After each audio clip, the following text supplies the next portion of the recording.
ভরত ভায়না বা ভরত রাজার দেওয়াল বাংলাদেশের দক্ষিণ পশ্চিম অঞ্চলের যশোর ও খুলনা জেলার সীমান্তে কেশবপুর উপজেলার গৌরীঘোনা ইউনিয়নে অবস্থিত একটি প্রাচীন ও রহস্যময় প্রত্নতাত্ত্বিক নিদর্শন। বুড়িভন্দ্রা নদীর তীরে দাঁড়িয়ে থাকা এই বিশাল ঢিবিটি স্থানীয় মানুষের কাছে শতাব্দীর পর শতাব্দী ধরে এক পরম বিস্ময় এবং নানা অলৌকিক ও ভৌতিক কাহিনীর কেন্দ্রবিন্দু। ইতিহাসবিদ ও প্রত্নতাত্ত্বিকদের মতে ভরত ভায়নার এই বিশাল স্থাপনাটি আনুমানিক খ্রিস্টীয় ৫ম থেকে ৬ষ্ঠ শতকে গুপ্ত যুগে নির্মিত হয়েছিল। সেই হিসাবে এই নিদর্শনটি প্রায় ১৫০০ থেকে ২০০০ বছরের পুরনো। তাহলে চলুন আজকে দেখে নেওয়া যাক ভরত ভায়নার কিছু রহস্য ও ভৌতিক কাহিনী।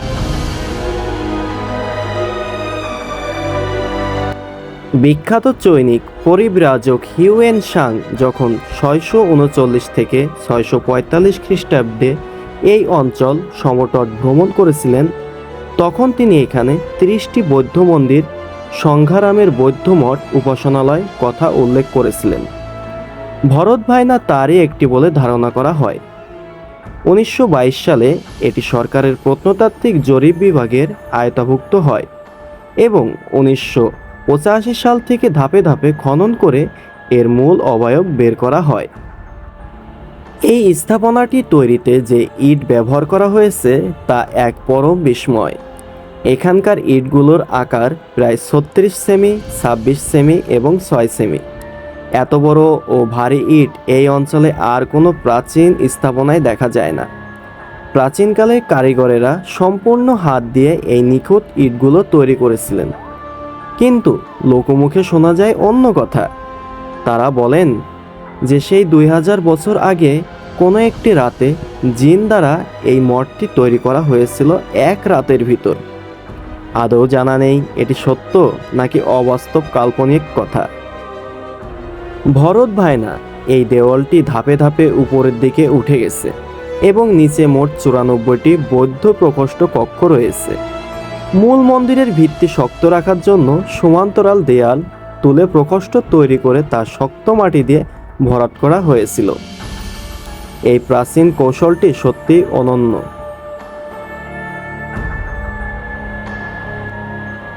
স্থানীয় লোককথা অনুযায়ী এই ঢিবির ভিতরে একটি প্রাচীন সুড়ঙ্গ বা পাতালপুরে রয়েছে, যা সরাসরি নদী বা অন্য কোনো গুপ্তধনের ঘরের সাথে যুক্ত। রূপকথা নয়, বরং স্থানীয় প্রবীণদের বিশ্বাস এই সুড়ঙ্গে ভরত রাজার বিপুল ধন সম্পদ লুকানো আছে, আর সেই ধন সম্পদ পাহারা দেয় বিশালকার একজোড়া অলৌকিক নাগনাগিনী অথবা সাপ। বহু মানুষ দাবি করেন অমাবস্যা বা পূর্ণিমার রাতে ঢিবির আশপাশে অদ্ভুত খসখস শব্দ শোনা যায় এবং অন্ধকারের মধ্যে দুটি জ্বলন্ত চোখ বা মণি জ্বলতে দেখা যায়। ভরত ভায়না নিয়ে সবচেয়ে প্রচলিত ভৌতিক অভিজ্ঞতা হলো রাতের নিস্তব্ধতা ভেঙে যাওয়া। বৈজ্ঞানিক ব্যাখ্যায় একে হয়তো নিশাচর প্রাণীর শব্দ বলা হবে, কিন্তু স্থানীয়দের দাবি ভিন্ন।